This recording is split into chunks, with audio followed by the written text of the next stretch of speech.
factors which could lead to cracks in the wall. Now, we could have poor geotechnical site investigations before the erection of such structure.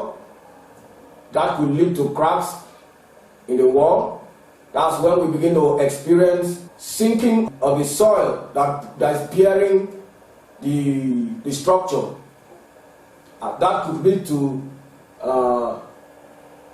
cracks in the wall. And also poor construction materials could also be responsible. So I just want us to take note of that. And now, on the Richter scale, when we have a magnitude of say 5 to 6, we begin to see furniture in the house, furniture moving. For instance, you place your cupboard, you place your table very properly, and you begin to see them move. That's a very clear and obvious indication of an earthquake occurring at that magnitude. Now, 6 to 7, the resultant effect will be some buildings will collapse. Then we have 7 to 8, we see that many buildings will get destroyed. And now, 8 to 9, we have total destruction of buildings, bridges, roads, lives, and properties. These are all resultant effects that come about as a result of the various magnitude of earthquakes which occur.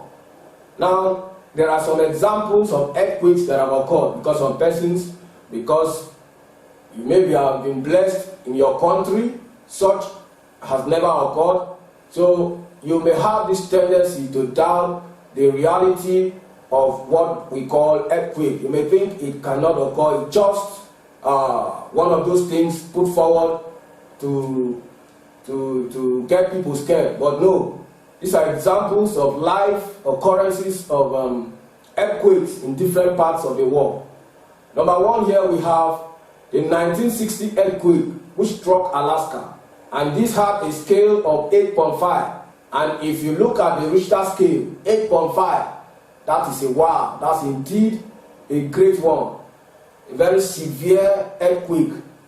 And many lives and properties must have been lost as a result of that.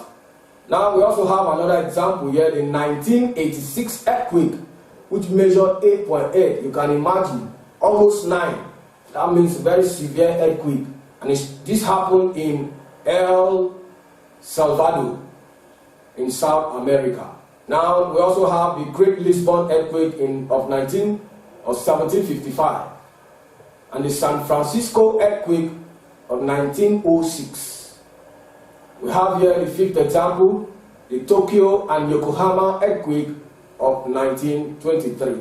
Now there is what we call earthquake focus. Earthquake focus is the point at which the shock originates. When an earthquake occurs, the point at which the shock originates is called the focus, or you can also call it the origin. The epicenter of an earthquake is the point on the Earth's surface which is directly on top of the origin or focus of the earthquake, where we have the effect of the shock at its peak. That's where the effect of the shock is greatest. Now let's look at the shock waves.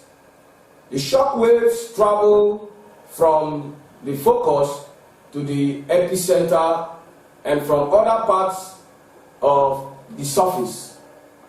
And there are types of these shock waves.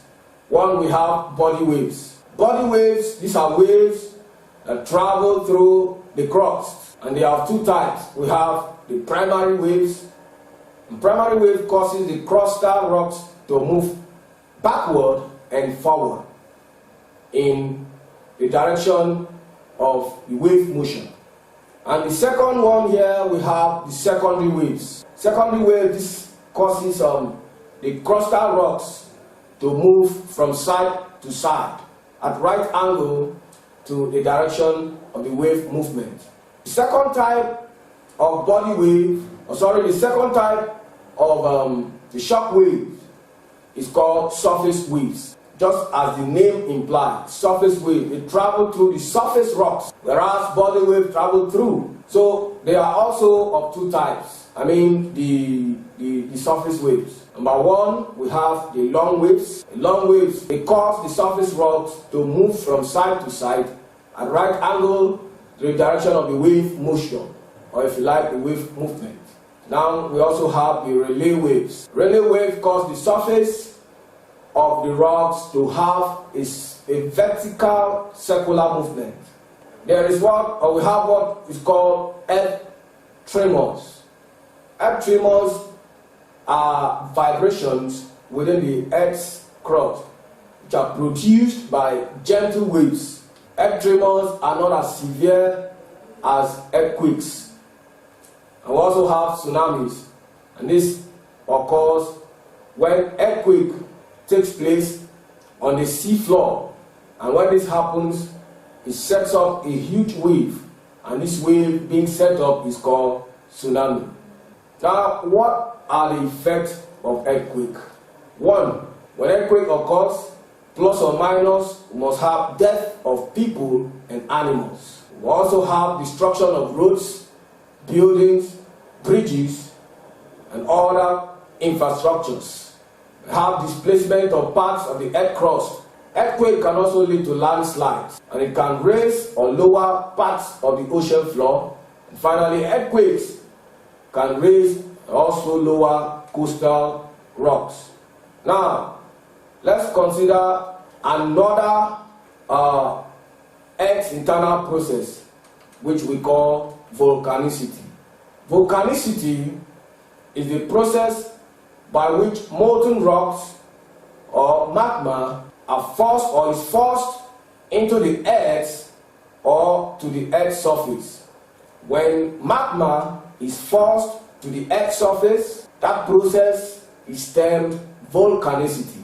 Now, the magma in question here, while it is moving through vents or cracks within the earth crust, trying to get to the surface of the earth, it may cool or solidify within the crust to give rise to what we call plutonic rocks. And plutonic rocks will lead, and this will lead to intrusive landforms. This is one case.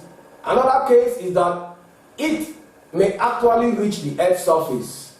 And when this happens, it cools and solidifies as volcanic rocks, leading to extrusive landforms.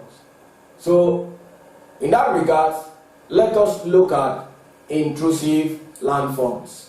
Intrusive landforms, like we said earlier, they are formed when this magma, which is trying to get to the surface, rather cools and solidifies within the earth crust. And there are various intrusive landforms.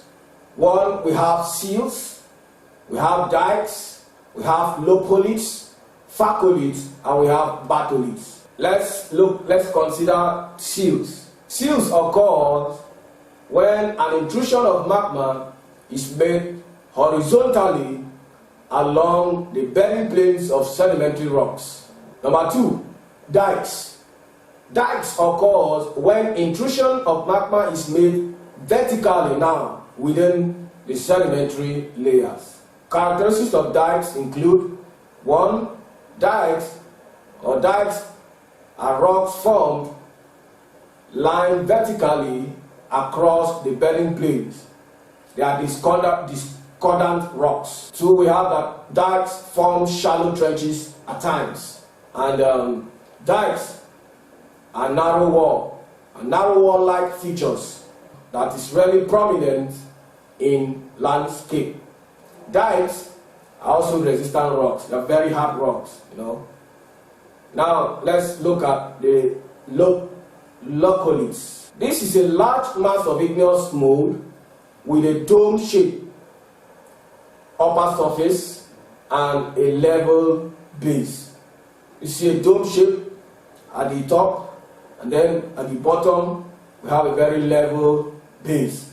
That is a depiction of what a Localities look like. Now, let's see what Leupolits are.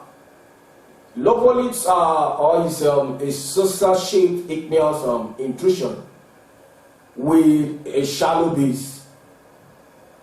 Batholiths, on the other hand, is a lens. It has a lens-shaped mass of igneous rocks, which occur at the top of an anticline or at the bottom of a syncline. So let's look at Batholiths as the last intrusive landforms which we have been talking about here. Now, batholith is a huge mass of igneous rocks which form a massive and resistant upland when eventually exposed to the surface of the earth.